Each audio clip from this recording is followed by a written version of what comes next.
বর্ষা প্রবেশ করে গেছে দক্ষিণবঙ্গে, কিন্তু বর্ষার শক্তি কিছুটা কম আছে, যার ফলে আমরা আগামী 7 দিনে মোটামুটি ভাবে বর্ষাকালে যে ধরনের ভারী বৃষ্টিপাত পাই সেরকম ভারী বৃষ্টিপাত পাওয়ার সেরকম সম্ভাবনা দক্ষিণবঙ্গে নেই, কিন্তু রোজই হালকা থেকে মাঝারি বৃষ্টির সম্ভাবনা রয়েছে 2-1 পশলা, সঙ্গে কোথাও কোথাও বজ্রগর্ভ মেঘ সঞ্চারেরও সম্ভাবনা রয়েছে, এবং সেই সঙ্গে মেঘলা আকাশ মোটামুটি ভাবে দক্ষিণবঙ্গ জুড়েই থাকবে। আর দমকা হাওয়ার যে গতিবেগ সেটা আস্তে আস্তে কমতে থাকবে, যেহেতু বর্ষা প্রবেশ করে গেছে, কিন্তু বর্ষা প্রবেশ করলেও তার শক্তি কম আছে আপাতত, মানে উইন্ডের যে গতিবেগ বা বর্ষার শক্তি বলতে যেটা বোঝায় সেটা কম আছে। আর উত্তরবঙ্গের ক্ষেত্রে মোটামুটি ভাবে রোজই ভারী বৃষ্টির সম্ভাবনা রয়েছে 2-1 জায়গায়, মূলত হিমালয় সংলগ্ন 5টি জেলাতে, এবং তার সঙ্গে কোথাও কোথাও বজ্রপাত সহ যোগে হালকা থেকে মাঝারি বৃষ্টির সম্ভাবনাও থাকছে, এবং মালদা এবং দিনাজপুরের ক্ষেত্রে দমকা হাওয়া ও বজ্রগর্ভ মেঘ সঞ্চার হয়ে হালকা থেকে মাঝারি বৃষ্টির সম্ভাবনাও থেকে যাচ্ছে। আর তাপমাত্রাটা মোটামুটি ভাবে একরকমই থাকবে দুই বঙ্গের ক্ষেত্রে, তো যেরকম আছে এখন যে তাপমাত্রা, মানে তাপমাত্রাটা তো ভ্যারি করে একটা রিজিয়ন থেকে আরেকটা রিজিয়নে, মোটামুটি ভাবে সমস্ত জায়গাতেই যেরকম রয়েছে সেই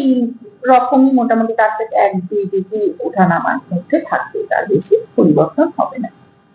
আর কলকাতাও তার পার্শ্ববর্তী অঞ্চলেও তাই রোজই মেঘলা আকাশ থাকার সম্ভাবনা, সেই সঙ্গে কখনো কখনো বজ্রগর্ভ মেঘ সঞ্চার হয়ে হালকা থেকে মাঝারি বৃষ্টির সম্ভাবনাও থাকছে।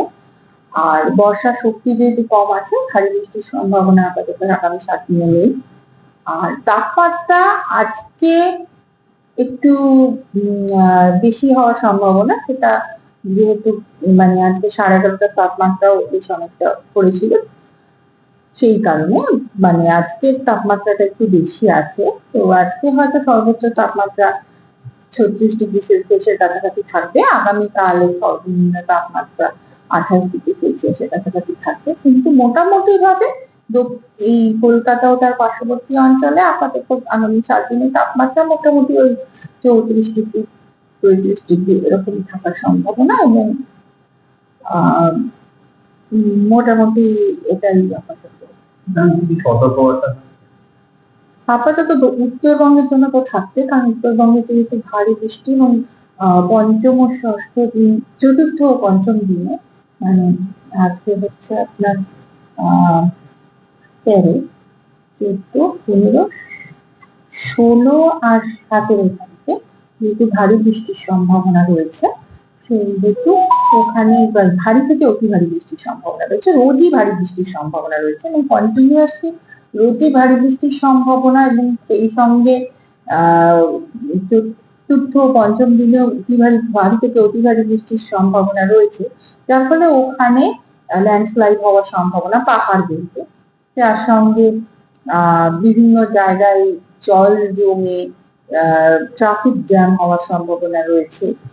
কোনো যদি স্ট্রাকচার, যে টেম্পোরারি স্ট্রাকচার থাকে বা মাটির বাড়ি থাকে, সেগুলো ভেঙে পড়ার সম্ভাবনা থাকে সাধারণভাবে এইরকম বেশি বৃষ্টিপাতের কারণে, যে পাহাড়ি অঞ্চলে